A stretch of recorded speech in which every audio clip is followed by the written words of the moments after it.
do this. Let's go live. Oh my gosh, I've been going live late, you guys. I'm so sorry. I'm Alexandra Harbushka. I'm founder of Life with Herpes, founder of AlexandraHarbushka.com, founder of Secret Society Wellness, which is our new wellness brand, which has lots of great products for herpes outbreaks, and they're infused with CBD. I love them. Hey guys. All right, I am making dinner. My mom is giving Clinton a bath. I'm also drinking wine, and I have stuff on the floor. Wanted to go live and answer some of your questions. So, let's do this. It is almost Friday, you guys. How excited are you guys for Friday? I'm excited. All right, let's go fast. And okay, let's just start here. What are the chances of spreading no antiviral with condom and no outbreak? So I don't know that exact statistic, but I know the statistic for if you are a woman with herpes having sex with a man who does not have herpes, and you do not have an outbreak, you're not using a condom, and you're not on an antiviral, you have a 4% chance of transmitting herpes. If you are a man with herpes, man with herpes, same situation, no outbreak, no antiviral, and not using a condom, you have a 10% chance of transmitting herpes. So there is a higher transmission rate for women. I think it's just our anatomy. All right. Do you receive mean comments about having herpes? How do you handle it? I have from time to time, not really anything recently. Honestly, like one of the meanest comments I felt like I got had nothing to do with having herpes. I had just had anesthesia and my commitment was to go live. And so like I came out of anesthesia and went live, but I didn't want to tell you guys I had anesthesia because I was going through IVF to conceive Clinton. And so the guy was like, you look like shit. You totally, hide behind all your makeup. And it like really hurt me because I was like, dude, I just had surgery and you're going to tell me I'm ugly? That one hurt me. As far as herpes, when I hear about it online, I know it's not directed towards me personally. It's the stigma that it is. Hey there. Hey, Ocean Mermaid. So yeah, it's the stigma. It's really not towards me. And I guess that's how I'd handle it. It's not you. It's the stigma or the perception. And it's like people are going to have what the thoughts they want to have regardless if you try and change their mind or not. So like, just let them have their own decisions. What does it feel like when you're having another outbreak after your first one? Definitely not as bad as the first one, but it is an outbreak. I would look for swollen lymph nodes. I would look for, see if you're really worn down and tired. That's another big one. So does the box bite and the pills show that? The box, so like when you get antivirals, it won't say herpes on it. It'll say the name of the medication, but it won't say herpes on it. No. Did I go through IVF because of having herpes? No, I did not. My husband and I, his sperm and my egg were not meeting. So, and also I was 35.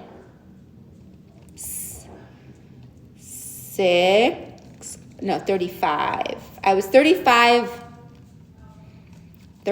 when we started trying, and then I was 37 when we had Clinton. So I was a little bit older as well. So yeah, it had nothing to do with herpes. Is it true HSV2 is less likely to transmit to the mouth of an uninfected partner during oral sex if you have antivirals, but without a condom? So HSV2 is less likely to transfer orally. However, it is possible. It is possible to get oral herpes that is HSV2. If you're on the antiviral, that's going to be the best way to prevent transmission, whether it is HSV1 or HSV2. I got an STD test and I tested positive for chlamydia, but it's still itching. Is it possibly herpes? Honestly, I don't know anything about chlamydia.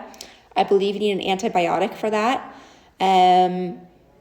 I I would say it's herpes if you have blisters. If you don't have herpes, if you got a blood test done, that would be really important to find out, but I'm not sure. I'm honestly not sure about that. If it's itching, maybe yeast infection, maybe BV, all of that kind of combined, like one can kind of, infections, like I would get BV, then I get yeast, then I get BV, then I get yeast. They don't cause each other, but like your immune system's low. Is there a way to find out where HSV1 or 2 is located on your body? No, the only way to know where it's located is when you actually get an outbreak. So if you just do the blood test, there's no way to find out unless you have a physical outbreak. All right, let's keep this going. Is there a cream for killing HSV virus that we can use during sex? No, there are antiviral prescription creams you can use for an outbreak. That would not be good for a lube, but I would recommend using coconut oil. The thing is, if you use an oil-based lube, you cannot use a condom. It breaks down the structure of the condom. So if you are using condoms, you're going to want to use a water-based lube. I am working on a lube, you guys, by the way. Oh my gosh. Let me know if you want to be like the guinea pig to try it. We need people to try it out. I am working on a lube that would have coconut oil. We're working on CBD and some other essential oils in there that can help with this. But let me know. Let me know if you want to be a trial. Like, send me a DM. Can you play martial arts with genital HSV1? Yeah, you can do whatever you want with herpes. If you're going to expose someone, you need to disclose to them. But other than that, you can do whatever you want. There's nothing that will hold you back. I don't know of a job profession that will hold you back or anything like that. Blood came back for HSV1 but had an outbreak. Not that oral area. Is this possible? So you're saying you had a genital outbreak? Yeah, if you have a genital outbreak, it can be HSV1 or HSV2. So, yeah, Jennifer, unfortunately, that is possible.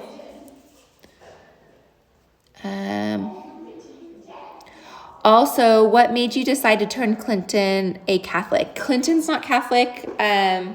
We baptized him Christian, but we're not Catholic. P.S. Love your throwback photos. Tips on being a mom. Glad you love the throwbacks. Tips on being a mom, I would say just absolutely love every day. There's days that it gets hard and you're like, I need a break. But remember that you won't get that day back and your baby literally grows overnight. So enjoy. And also if you can have help, whatever that help looks like, if it's like having your mom just fold your laundry or whatever, take it. Hi, Alexandra. Hope you are doing good. By any chance, can you discuss research on the Fred Hutch? I don't know that much about it, you guys. I really don't know that much about it. Is the person who you are with during your first genital HSV outbreak always the one that transmitted it to you? No. So it can lay dormant in your system for weeks, months, years, for a really long time. Oh, the sunset's pink. Wow, what a beautiful sunset. Sorry, like squirrel.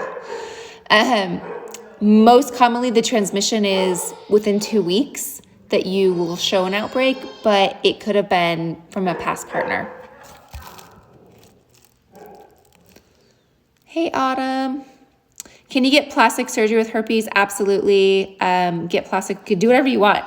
If they ask, yeah, of course, disclose, but you can do that. Will laser hair removal cause an outbreak? It has never for me. But if you are, it's never caused it for me. I've done it. I highly recommend it. How do you say no in the middle of having sex? No to what? If something doesn't feel right or you're not comfortable, like you're done. So are you asking more like in a herpes situation or in a, like, you no longer want to have sex situation? I would say if it's, regardless if you don't want to have sex, like, no, we're done,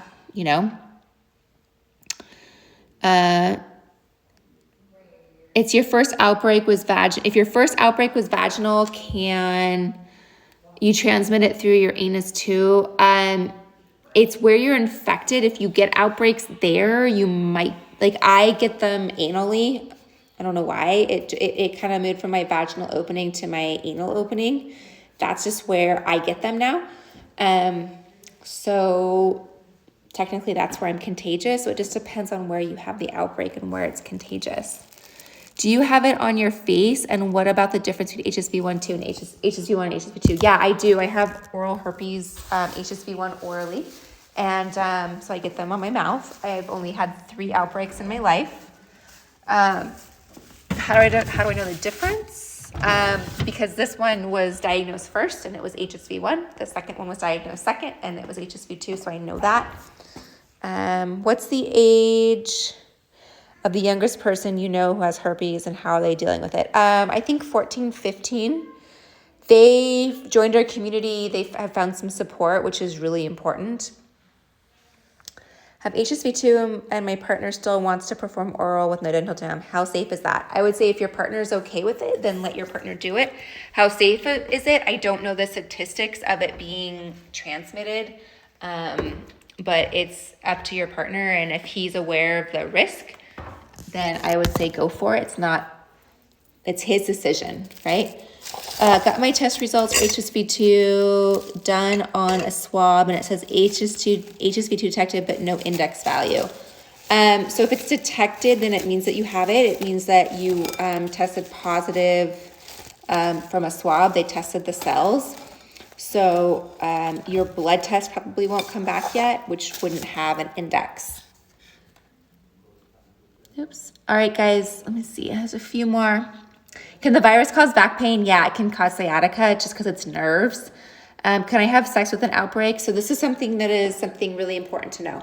Yes, you can, but it depends on where it is. So it's a very like asterisk or like what if. If you have oral herpes, which means you have an outbreak, if you have an outbreak orally, you can still have vaginal or anal sex. If you had oral sex with an oral outbreak, you could transmit it. If you have genital herpes, depends on where it is. If it's an area that's not going to come in contact or you can cover it up, then that's something you can work on. I definitely recommend this is a conversation you and your partner need to be 100% unified on. Your partner needs to understand that yes, you have an outbreak and yes, there is a higher risk of you transmitting it. For me personally, there's times like I get them on my tailbone. So when that happens, like we put a Band-Aid on it and my husband doesn't come in contact with it, but he is aware that he is more likely to contract it. So yes, you can. However, it requires a conversation. It requires definitely the partner being okay with it. Key word here, your partner has to be okay with it. I wish I can push for more funding on a cure for HSV and also educate people to cut the stigma. Yeah.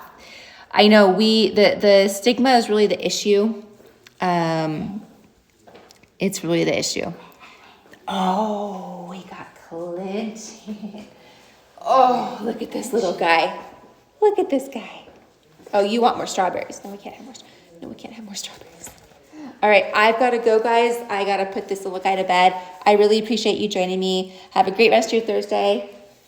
We're going to go have some milk and go to bed. Okay, bye, guys.